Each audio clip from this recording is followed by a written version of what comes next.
اللہ کے رسول صلی اللہ علیہ وسلم نے فرمایا نبیوں کا ذکر کرنا یہ عبادت ہے، ذکر الانبیاء عبادہ، اور اسی حدیث کا اگلا جملہ وذکر الصالحین کفارہ، اللہ کے ولیوں کا ذکر کرنا یہ گناہوں کا کفارہ ہے۔ نبیوں کی یاد مناؤ، اللہ کے حبیب فرماتے ہیں یہ عبادت ہے، ثواب کا کام ہے۔ آپ کسی بھی نبی کا تذکرہ کر لیں آپ کو ثواب ملے گا، اور ولیوں کی یاد مناؤ، آپ کے گناہ اللہ مٹا دے گا ان کی یادوں کی برکت سے۔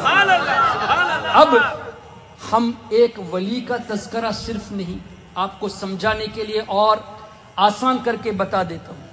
الحمدللہ سیدنا سرکار غوث اعظم رضی اللہ تعالیٰ عنہ ایسے اللہ کے ولی جن کی ولایت میں کوئی شک ہو ہی نہیں سکتا۔ سرکار غوث اعظم اللہ کے ولی، اب حدیث کی روشنی میں ولیوں کا تذکرہ کرنا یہ گناہوں کا کفارہ ہے۔ ہم نے ابھی غوث اعظم کا نام لیا، آپ نے سنا ان کا تذکرہ ہو رہا ہے۔ حدیث کی روشنی میں سرکار غوث اعظم کے نام کی برکت سے ہم سب پر اللہ کی رحمتیں نازل ہوں۔ ہمارے آقا نے جب فرمایا ولیوں کا تذکرہ یہ گناہوں کا کفارہ ہے، تو گناہ کب معاف ہوں گے؟ رحمت ہوگی تب معاف ہوں گے۔ تو الحمدللہ ہمارے گناہ اس وقت معاف ہو رہے ہیں، اللہ کی رحمتیں نازل ہو رہی ہیں۔ کن کی برکت سے؟ نہیں، غوث اعظم کی یاد کی برکت سے۔ اللہ کے ولی کے یاد میں یہ برکت، ہم اگر یہاں 1000 لوگ ہوں، ہزاروں پر اللہ کی رحمت اللہ کے ولی کی یاد کی برکت سے، کہ ان کے نام کے سبب لاکھوں لوگوں کے گناہ معاف ہو، لاکھوں لوگوں پر اللہ کی رحمت ہو۔ جب ان کے نام میں اتنی برکت ہے تو ان پر کتنی رحمت ہوتی ہے، غوث اعظم پر اللہ کی کتنی رحمتیں نازل ہوتی ہوں گی۔ اور جس جگہ وہ آرام فرما رہے ہیں قریب 900 سال سے، اس جگہ پر اللہ کی کتنی رحمتیں نازل ہیں۔ خواجہ غریب نواز 800 سال سے آرام فرما رہے ہیں، وہاں اللہ کی کتنی رحمتیں نازل ہوتی ہوں گی۔ یہی وجہ ہے ہم مزاروں پہ جاتے ہیں تو اللہ کے اولیاء کی بارگاہ میں جو رحمتوں کی بارش ہوتی ہے، ان بارشوں میں سے کچھ قطرے حاصل کرنے کے لیے جاتے ہیں۔ اور تم ہمیں ان محفلوں سے روکتے ہو، مطلب اللہ کی رحمت سے روکتے ہو، اللہ کے حبیب کی حدیث سے روکتے ہو، اللہ کے اولیاء کے تذکرے سے روکتے ہو۔ کن کا تذکرہ؟ اللہ کے اولیاء۔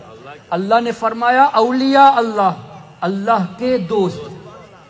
ہم اگر یہ دعویٰ کریں کہ ہم اللہ سے محبت کرتے ہیں، یہ بہتر ہے، یا اللہ کہے میں فلاں سے محبت کرتا ہوں وہ بہتر ہے؟ جس کے بارے میں اللہ کہے میں فلاں کو محبوب رکھتا ہوں وہ بہتر ہے نا۔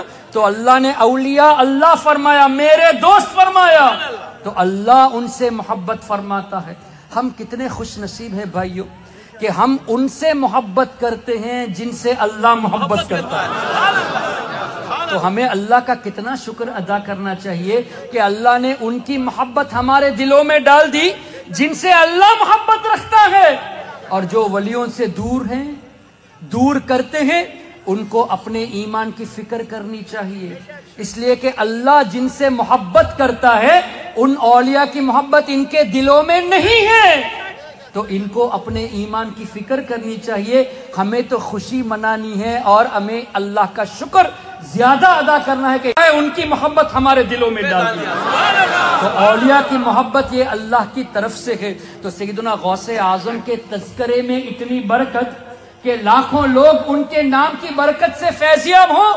غوث اعظم اللہ کے ولی، ولیوں کے سردار۔ اب صحابہ کی یاد میں کتنی برکت ہو، ظاہر اولیاء سے بڑھ کر صحابہ، تمام اولیاء میں سب سے بڑے درجے والے صحابہ ہیں، تو صحابہ کی یاد میں کتنی رحمتیں ہوں گی۔ ان صحابہ میں سب سے افضل عشرۃ المبشرہ، وہ 10 صحابہ کرام کا کیا مقام ہوگا؟